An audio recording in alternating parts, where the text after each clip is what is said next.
Hello fellow hunters, today we're gonna be looking at the Simon's Blade, one of Bloodborne's DLC weapons. This weapon, we were aware of it before the DLC because we saw some footage of it way before the DLC was out, and we knew about its presence. And it's a unique weapon because it's a bow, and any ranged weapon in Bloodborne is unique because before the DLC we only had weapons, or I mean guns and hunter tools that can do range damage, and that was so it was very limiting to do range damage. However, after DLC now we have much more options like the Holy Moonlight Sword or the Simon Bowblade, and the ranged attack is nothing to joke about. It gives you so many new options in the game, as attacking from range means that you attack out of harm's way, which a lot of people know how to take advantage of. And as I said before in one of my videos on Dark Souls 2, that From Software enemies cannot deal with ranged damage. They just cannot. You can just obliterate them without even them knowing.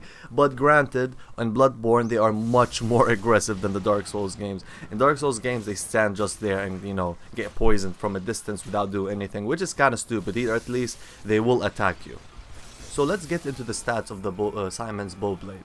The Simon Bowblades requires 8 in strength, 15 in skill, and 9 blood tinge in order to wield, and has S scaling in blood tinge and skill, and C in arcane if you want to change it to elemental damage. And so this weapon basically works like the Chikage, where in its untransformed mode, which is the curved sword, your weapon will be scaling with skill. So the more skill you have, the more damage you'll be doing in that mode. And in its transformed mode, the bow, your weapon will scale with the blood tinge stat. So the more blood tinge, the more damage your arrows do.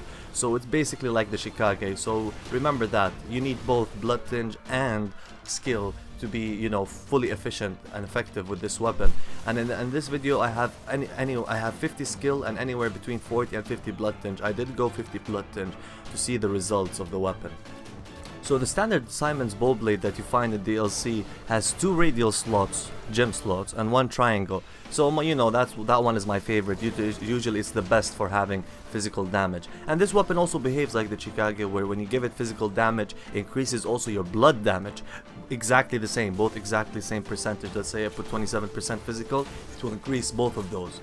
And if I so there's no reason to use nourishing gems. Nourishing gems increase all stats, all attack, and this one you get it standard by the physical damage, and the physical damage is always better than the nourishing one. So go with that one. Now there is other ways to use it too. You can use there's the blood tinge way, where you can make it pure blood tinge, which is, by the way, one of the most difficult farming to do in all of Bloodborne. It's psychotic to farm this. I never did it myself because it's extreme. It's all the way. And how does that work? First, you can just farm the odd blood tinge gems, which are not that difficult to get. But there is also another way which is very, very difficult to do, and I saw some people playing with that, and it is overpowered 100%. You can find people that can 2 or 3 shot you with that bow. And how do you farm this? There are some gems that are called out of shape gems, which they usually, let's say the blood tinge gems usually come circular, which goes to your guns exclusively. You cannot put them on your weapon. However, there's a very small chance any enemy in the game can drop that same gem that they always drop. Let's say the Watcher, which with the gun that usually drops the blood tinge gems in the Chalice dungeon, they usually drop the circular one. However, there's a very, very small chance they will drop a triangle or waning or a radial one. So you'll get the 33% blood tinge attack up if you can. However, I think this is the most difficult farming, so if you want to do that, go ahead, go hollow. Like really, it's very time consuming. So going back to the weapon, the untransformed mode, the curved sword, is very good. Much better than it looks. Definitely much better than it looks, although it looks kind of cool. So it has 4 R1 combos, so you can do R1 4 times in a row. You get different attacks. Each one increases a multiplier. With each attack, the multiplier increases up to 8% on your 4th attack, which is a thrust attack, so you can even do more damage. But my favorite attacks on this weapon is definitely the backsteps, R1 and R2s. It's definitely one of the best weapons when it comes to backsteps. The backstep R1 is a thrust that gives you a lot of range. I found that very useful in PvP, where I can trick people where they think I'm out of range and I still hit them. Another attack that I like, also the backstep R2 is very good. You spin instead of thrusting, and you get very high damage multipliers on that. You get about, I think, about 20%, I think, when you do the running R2. And the charging R2 gives you the best multiplier on the weapon, which is 2.16, so you'll be doing double damage on the second attack, since the charged attack is 2 attacks, like the hunter's axe, very similar to that. And the R2, the normal R2, which usually I don't like on many weapons, because usually they don't combo, they don't have follow-up attacks. But in this one is very fluid, and it's delayed.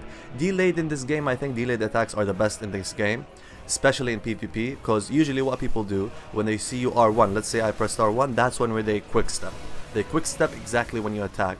The delayed attacks, actually, because they are delayed, they quick step, but you still did not initiate your attack. You'll still be in the frames before the attack. So they quick step, let's say, towards you. They think they already dodged, but the attack still did not come out, and it hits them. And the R2, the normal R2, has a multiplier of, so you'll do 30% more damage when using it. So go for that. And the Simon Bowblade with 50 skill does, I have 160 base damage attack, which you cannot change that. That's, you know, married to the weapon. And I get 472 extra damage with scaling. So it does more than 600 damage. And you see how fast, you see the Simon Bowblade is very fast. So the Simon Bowblade is very good on its one-handed with this damage. Like usually when you look at these weapons with low range, you usually think there's no damage, but this one has very high damage, and the combo fluidity of it is great. Another amazing attacks are definitely the transformed attacks. So when you're with your curved sword and you want to change to your bow, I always, you know, use the, you know, quick step L1 or back step L1, where you change to the bow and you back up too. So it gives you spacing and it gives you damage, and it's kind of cool. The bow also has multiple attacks. You can use the R1, which has a normal multiplier, about you get 15% extra damage than your blood tinge. However, the R2 gives you 51% more damage. So although it's slower, it's much better when it comes to damage. You also have the L2. The L2 is a quick attack with your arrow, and it does low damage. However, it did help me a lot when people, you know, home in on you.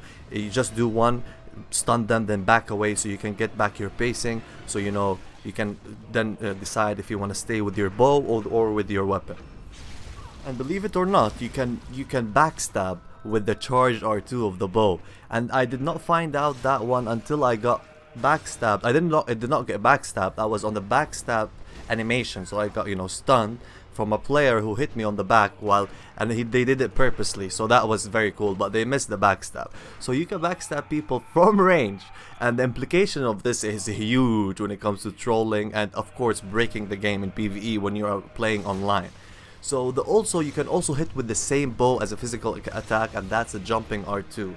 So in general, this weapon is very good, like all the other DLC weapons. You have range, you have damage, you have combo fluidity, high multipliers, and cool factor. What do you need more than that? Simon's Bowblade is definitely one of the top tier weapons in Bloodborne, and that's my opinion. So tell me guys what you think of this weapon. As always, I only experienced this myself. I might have missed something, and let us know in the comment section. And thanks a lot for watching. I hope you enjoyed. I'll see you on my next video. Bye bye.